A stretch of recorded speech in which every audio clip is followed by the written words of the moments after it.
Welcome to another edition of The Public Interest. My name is David Granger, and on this series of programs, we examine issues of interest to all Guyanese at home and in the diaspora.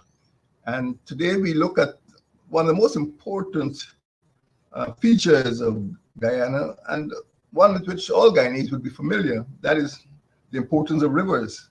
Guyana is nothing without rivers. Guyana is different. It's probably got about 60 important rivers. We got our name. The name of our country is based on the number of rivers we have, the land of waters, the land of many waters. Rivers dominate the landscape. No region in which we live is far from a river. In fact, every regional capital, all 10 regions, have capitals on riverside, whether it's New Amsterdam or Lethem or Georgetown. The capital of your region is near to a river. Rivers demarcate our regions. From the north in the Barima Waini, what people still call Northwest, right down to the south, the Rupununi. All the regions bear the titles of the names of the rivers. That is how important rivers are to Guyana. So the rivers have shaped our country geographically, historically, politically, and strategically, because when you look at the borders with Brazil, Venezuela, Suriname, all three borders are demarcated mainly by rivers. And we need to know that because we shouldn't feel that, Guyana is a sort of coastal, community. Every one of us lives close to a river of some sort. And we need to learn more about our rivers. Every student, every citizen needs to know and understand the importance of rivers in our country. Rivers, of course, they're important because that's how most people move about. Even if you're living on the West Coast, you have to cross a river to get to East Coast. If you live in West Berbice, you have to cross a river to get to East Berbice, and so on. And when we were growing up, or most of us were growing up, the names of the big ferries were named after rivers or creeks, the Macauria, the Malali, Torani. And those three ferries were the vessels that took us across the rivers, the Berbice, Demerara, and Essequibo. So you can see, without rivers, we're just a little rock in the Caribbean. But rivers are important to Guyana, and we must appreciate and learn and protect them as well. Rivers are useful, of course. They're useful for survival. They help us to transport our food and our goods and people. They help us, particularly in the hinterland areas, they help us to perform daily housekeeping chores and personal hygiene. If you go by, I'm in a village in 4 or 5 o'clock some afternoons, you see half the village in the river. That's why we need to protect those villages. We need river water for irrigation, farming, mining, and as you know, the important conservancies in Guyana, the 5 conservancies in Guyana from Tapakuma right through to Kanji are all based on rivers. That's very important. And even from the time we were a colony, the British understood the need for river transport, and that's why the Transport and Harbors Department was established. And they were responsible for improving transportation. They bought and constructed ferries. They opened harbors. They established a steamer service to go up the rivers. Those of you who lived up the rivers, places like Kokwani or Takama or Bartica would know that that ferry days, or if you lived in the Northwest, a government boat from TNHD would come. If you live in the islands, Wakinam and Leghorn, rivers, rivers, rivers. We can't escape rivers. But we need to keep abreast.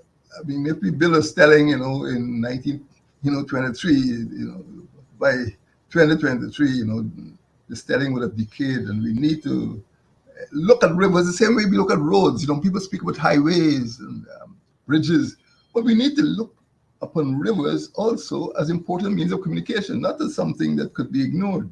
They can't be ignored. So we need to upgrade rivers, and also because of the problem of siltation in the estuaries of our rivers, we need to continuously remove the silt and clear the estuaries in order to improve transportation. We need to create deep water ports. Now that we are a petroleum economy, larger vessels will be coming, and those vessels, sometimes cannot navigate in very shallow waters. So river transportation has always been important, but now that we are a petroleum economy, it's even more important. So there must be infrastructural improvements, dredging estuaries, removing shipwrecks. Sometimes, you travel in Demerara or Essequibo River, you see the shipwreck. Somebody's ship has been wrecked and they just leave it there like garbage, but it is an impediment and can cause accidents. And of course, rivers like roads need signs, proper signage, so the people who are using the rivers would know where it's dangerous. So although we're proud of our rivers, rivers could also be very, very perilous, very dangerous to us. And it is about this danger I like to call attention, first of all, because about 17 persons die on Guyana's rivers every single year, on average. As you know from the news, recently 3 children drowned in Region 9, that is the Rupununi region, and 2 men drowned in Region 7. Between January and October 2017, we had 9 river and deaths. And in 2018, over the same period, we had another 4 deaths. Then in 2022, we had 15 deaths. And in 2023, we had 17 deaths. And, the deaths just seem to keep piling up. Do people have to die on the rivers? Why can't we travel safely? I suppose you can ask the same thing about roads, but riverine deaths are particularly horrendous. The journalists like to use expressions like watery grave. There's no need for people to die on the rivers. And right now, I can say that we've had about 44 incidents claiming 37 lives between August 2020 and August 2023. 44 persons, 44 incidents, and 37 persons have died over the last 3 years or thereabouts. And in the last 2 years alone, there were over 30 deaths. My friends, I'm sure many of you would know persons who died on these rivers. But my argument is that if we manage the rivers better, just as we try to manage, maybe it's a bad example, we try to manage our roads, there wouldn't be so many fatalities.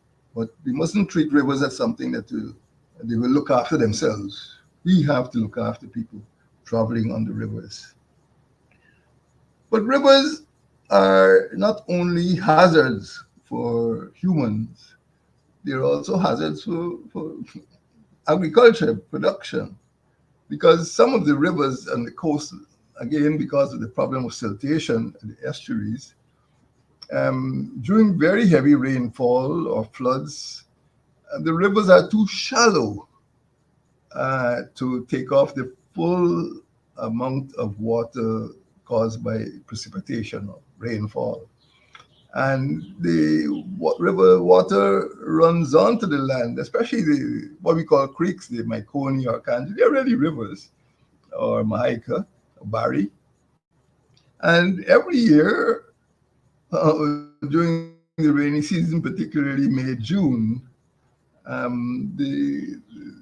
these rivers would flood and destroy crops and livestock. And of course, farmers complain, and ministers visit, and hampers are given. The problems have not really been solved over the years, and we must. When we're thinking about rivers, we mustn't just think of just places where we can have a regatta or go water skiing. We have to think about people's livelihoods, and that's important. And once those rivers are bringing down a lot of silt, people have to think about drainage, and they have to think about, drinking potable water. Because if you're depending on the river water and it's polluted or contaminated, you see you have a problem there, because some of those riverine communities don't have pure water supplies. But apart from the human hazard and the agricultural hazard, there's also criminal hazard. And some rivers, and I'm not trying to point fingers at any of you who might have come from those rivers, there's a high incidence of ganja trafficking. Berbice River is notorious for marijuana trafficking. And I think whenever the police, narcotics unit wants to get a case, just have to go up to Berbice River and then get a case there. Berbice River and sometimes Kanji River and sometimes in the Burima, these are prolific producers of marijuana, but there's heavy trafficking from those rivers. There's smuggling in the quarantine. Quarantine has been notorious for over a generation for backtracking, and that's where we got the word from smuggling, illegal migration, evasion of custom duties. And even in the other rivers, sometimes the Transport and Harbor Department would put navigation aids, and people would destroy the aids or maybe try to remove bits and pieces. And of course, it would then endanger the lives of other persons who don't know or who depend on the navigation aids and to traverse the river safely. So transportation safety is not something we can take for granted. The Maritime Administration Department, which we call MARAD, is responsible for inspecting vessels and for training operators. So to a great extent, the enforcement agency is the Maritime Administration Department, MARAD, which is under the Ministry of Public Infrastructure, or what is called now Public Works. But MARAD, as a government department, doesn't have the capability to ensure comprehensive countrywide training and licensing. And as you know very well, up the Pomeroon River, up some other river, somebody would build his own boat and get him an outboard engine, and maybe take his children to school, take his wife to the farm. But MARAD does not have the capability to ensure that every vessel, every motorized vessel that travels on the surface of Guyana's rivers is seaworthy, river-worthy. It is safe. And that in operating those vessels, the drivers and the operators are trained and certified to operate those vessels safely, because you're carrying human beings, just like a minibus driver. And sometimes if you're not careful, the person could be drinking or careless or tired, and we end up with these accidents. So they may not know the river and the obstacles that may be in that river.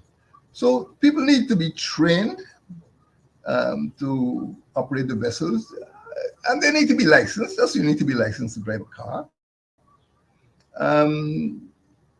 MARAD needs to install warning devices on boats, so that every boat would perhaps have some sort of horn to warn other boats that a vessel is approaching. And perhaps if you're traveling at a fast rate of speed, you could reduce the speed or put on a light or some warning light or something.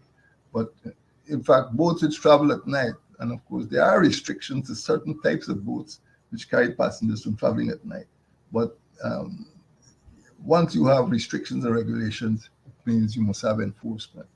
Otherwise, regulations are almost meaningless. So we need those devices and that type of equipment to avoid collisions because we're talking about human lives. And a few minutes ago, I told you the sort of um, rate of deaths we've had, 17 deaths a year. We can't afford that on the rivers in a way that, or for a business that is age old and quite preventable. River transport is nothing new. It's older than any of us looking at this program. And we must make sure it's done in a safe way to save passengers' lives. And it means now that people are using high-powered outboard engines. People must have safety gear. And there must be inspectors to ensure that it is, sound equipment and not just some homemade device, with styrofoam. But, this is equipment that can save people's lives. And very often, when you read or hear of these fatal accidents, you might learn that some of the person who died did not have safety equipment, were not wearing safety equipment because it's uncomfortable. Same thing happened during COVID. Some people refuse to wear masks, some people refuse to take vaccinations because it's uncomfortable. And you know the consequences of that. So we need to look at the way to make our rivers safe. This program is not about complaining. This program is about examining problems we have in our society and making recommendations that are in the interest of our citizens, interest of you. We want to keep you alive. Now, once you're talking about river safety, you're talking about central administration. You cannot leave the administration of an entire country with over 60 rivers to chance.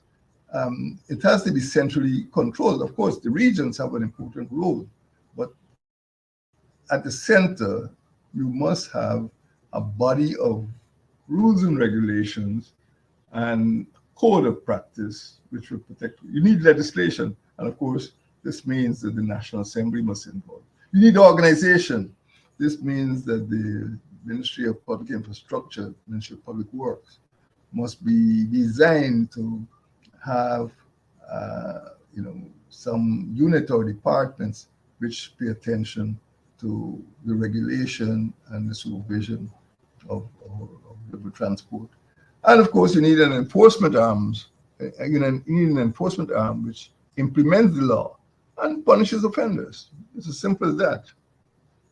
In terms of public security, then, there are regulations, and these regulations have existed since colonial times. And if people follow those regulations, if people abide by those rules, lives will be saved. And everything is regulated: the size of the boats, the amount of passengers who could be carried, the speed at which you may travel, the hours of the day in which you may travel. All these things are regulated. So don't believe it's a Wild West there. There are regulations, and what is happening to cause these deaths is the regulations are being flouted. And we must look at means for ensuring that there is orderliness on our rivers to save lives. This is not political, this is humanistic, if you want to call it that. Now let's look, for example, at the Guyana police force. The police has, nearly 100 stations and outposts throughout this country. It is widespread. I'm not talking about that. I'm talking about the 6 coastal stations, particularly. Well, in fact, if you look at the entire country, every police station or every region has a police station. And now, as a result of the intervention of AP and AFC, every region has a separate regional commander. See, there's no longer any F division in looking after the whole insular. Every single administrative region has a separate and distinct police division. And particularly on the coast, every police station has responsibility for a river. So the Region 6 division has responsibility for Burbis River, for example. And unfortunately, these divisions do not have substantial maritime organizations. They may have a canoe or a ballahu, but if you expect the police force to control crime on the Burbis River, they have to be given better craft. If you expect the police force to control the Mara River or Pomeroon River, they just have to get um, a marine or maritime organization in that particular division so that they could conduct patrols, they can go to the sources of crime, or they could deter criminals from committing offenses. But that organization, there is a police marine unit, but it is not a substantial organization that can provide help to all of the divisions, even though every division has responsibility for one or more rivers. The Police Force Marine Unit does not have a robust presence in every division to enable it to respond not only to crime, but also to life-saving activities. The Ghana Coast Guard, the Ghana Defense Force Coast Guard, also has a responsibility mostly for the coast and the maritime zone and the EEZ, the exclusive economic zone. It really does not have a policing role. The Army and Police are different organizations, and the GDF Coast Guard doesn't have a policing role for the rivers. The police have a policing role. And of course, the main GDF vessel, the Essequibo, unfortunately, is not suited to any sort of maritime work. But I won't go into that now. When we look at rivers, we also have to think about the environment. Yes, there's the Environment Protection Act, the EPA, and I'm sure those of you read the newspapers, particularly articles dealing with oil and gas, you'd see the important role of EPA. And we also have the River Navigation Act. But these two acts, particularly the Environmental Protection Act and the River Navigation Act, should be enforced rigorously if we are to protect our citizens, prevent loss of life, and save our rivers from being polluted. Now, this could be assured when the central government and regional government work together, regional administration and municipal councils, to keep the rivers free of pollution. And this is a problem. People just regard the rivers as a huge liquid garbage bin, and they keep dumping garbage in the river. And of course, it creates problems. Quite recently, you'd have read about the Pomeroon River, a lot of floating coconut shells, coconut husks. So when boats go flying, speeding through the rivers at night, you can understand why there are accidents and why there's so much accumulation at the estuary, because it doesn't go out to the ocean. Some of it just stays and creates obstacles for river users. And of course, mining industry pushes waste into the rivers. The logging industry pushes waste into the rivers. So anything that leads to deforestation or lead to any form of environmental degradation is likely to end up in the river, the closest river, because that is regarded as some liquid garbage disposal unit. And some of it is toxic. And when you think of indigenous and other communities, mining communities further downstream, having to drink that water, having to bathe in that water, having to use that water for cooking, you see what a danger it is. So farming, logging, and mining contribute to the degradation of rivers. Now, let me deal with a very important aspect of rivers, and that is rivers and sovereignty. We've spoken about rivers and security, but sovereignty is something else. Sovereignty concerns the state of Guyana. And we have three neighbors, Suriname, Brazil, and Venezuela. The border with Suriname is formed by a river. Now, this is problematic for Suriname, not problematic for Guyana.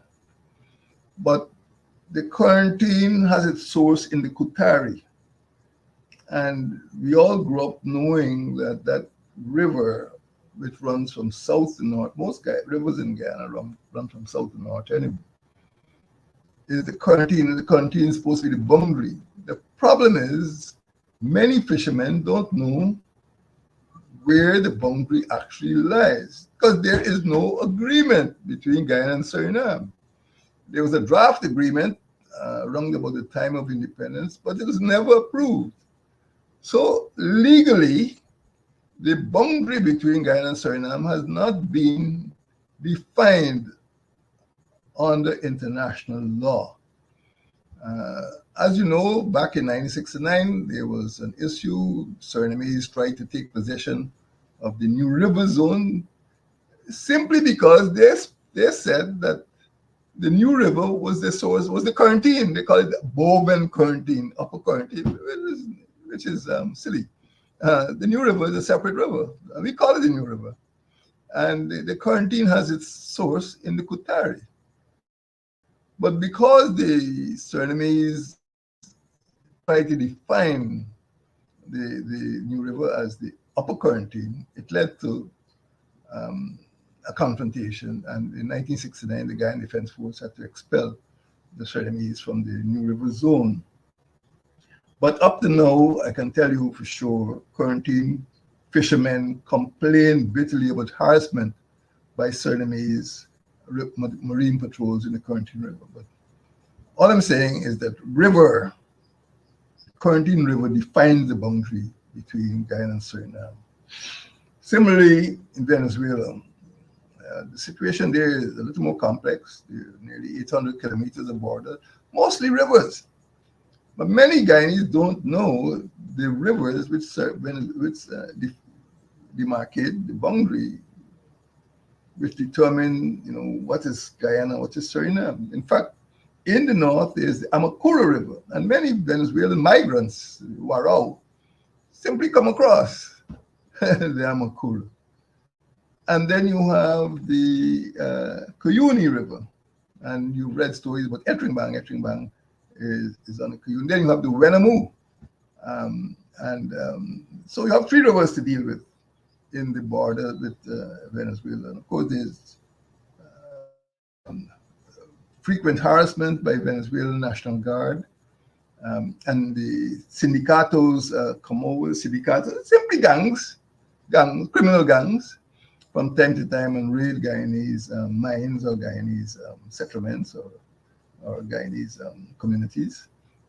And then in Brazil, further south, you have the Takutu, and there's a bridge across the Takutu. There's also the Ireng.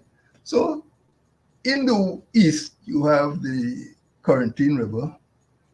In the northwest, you have the Amacura, the Cuyuni, and the Venamu. And in the south, you have Ireng and Takutu. So kind of actually, if you want to call it that, is surrounded by rivers. But all three neighbors are separated from Guyana by rivers. And the Venezuelan border is tricky because of the large number of migrants.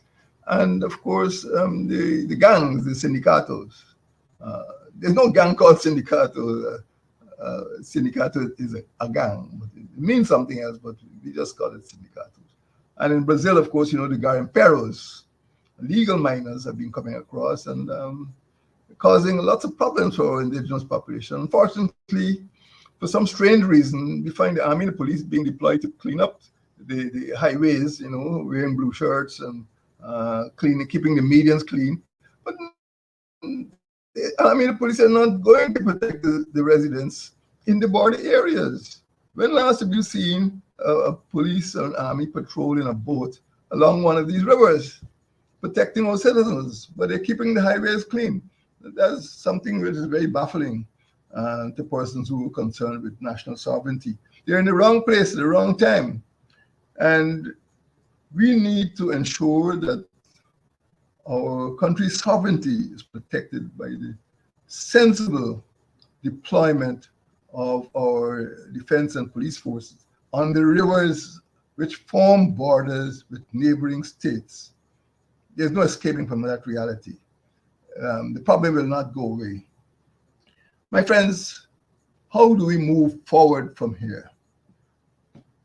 My recommendation is that we should set up 4 agencies which will perform the function that are not being properly performed now. First of all, we need what I call a motorboat operators training agency, that every person who wishes to be licensed to operate a motorboat, I'm not talking about canoe and Corial and Balaho, I'm talking about motorboat, must be trained.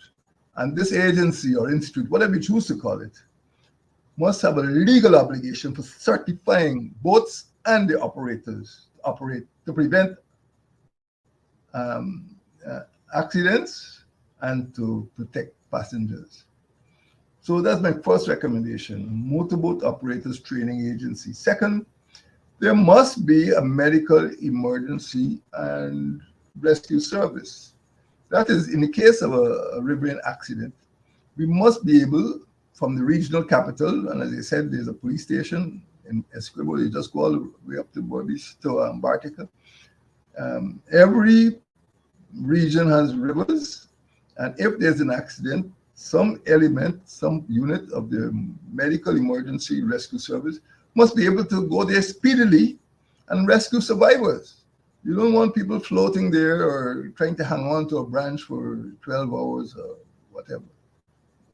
They must have proper equipment and proper medical rescue, emergency medical services. Third, there must be an agency which is responsible for national river transport safety. And this must make sure that every vessel on the surface of the water is seaworthy, river-worthy, that it is sound and it is in good repair. And that agency is responsible for regulation, examination, correction of any faults, and continuous enforcement. And finally, there must be a border protection agency. And this was different. This looks at contraband smuggling, this looks at people trafficking, it looks at backtracking, gun running. And this could be part of the TSU. This could be part of the police force, but we don't want to see those people on Mandela Avenue. We don't want to see those people in blue shirts building houses, which contractors could do. We want to see those agencies in the hinterland, protecting our borders, preventing disease, malaria, and COVID from coming across, protecting our borders from illegal migrants, from Guy Perros, protecting our borders from syndicatos. That's what we want to see from our defense and police forces. My friends, Guyana's rivers are priceless. We are nothing without our rivers. And we must understand that. Rivers are not ungoverned, lawless places. Rivers are important. And I've tried to point this out in this discussion. And we could improve the management of our rivers at all levels. Every region has a responsibility. The central government has a responsibility.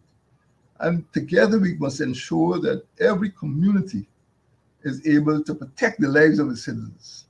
In Guyana, this year, 2023, every Guyanese must be entitled to enjoy a good life in this beautiful land of rivers and plains.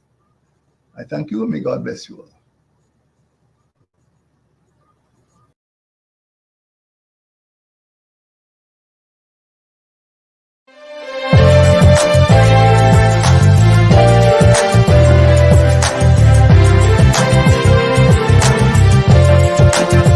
Let us cooperate for the young. Let us cooperate for our land. Let us preserve